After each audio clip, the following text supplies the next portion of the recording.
The 1/4 push-up is a nice variation that's going to increase the timer retention.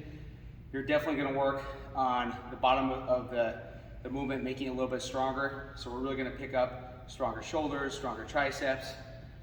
It's definitely going to add a little more muscle mass, and a great variation if you don't have a lot of equipment.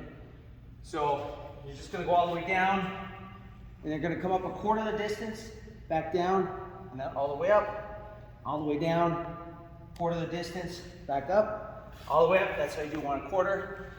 And watch the rest of this video to learn how to just set up your basic push-up technique. So first with push-ups, we're going to talk about hand placement. If you're in kind of just a natural stance on your knees, bring your thumb right to the side of your thigh.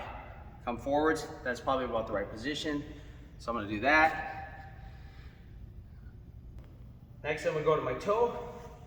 And one thing, I'm going to come down and then straight up. And one thing we want is, when we're doing this push-up, we don't want our elbows high like this. We want our elbow below the plane of the shoulder. So elbows below the plane of the shoulder. A lot of times, especially females, what they'll do is they're gonna get their grip. They're gonna flare their elbows out like this, and that's really hard on the shoulder. Instead, you want to turn your elbows in a little bit as you come down. That's the key. So you want to avoid that elbow flare out. You want to avoid this position, really, really hard on the shoulder. Instead, you want to be right about here, elbows below the plane of the shoulder. So again, get my grip width, come on down, get on the toes, tuck the chin, turn the elbows in a little bit, work that control, straight up. So we got hands first, okay? Keeping the hands real tight. Head, we're tucking the chin back.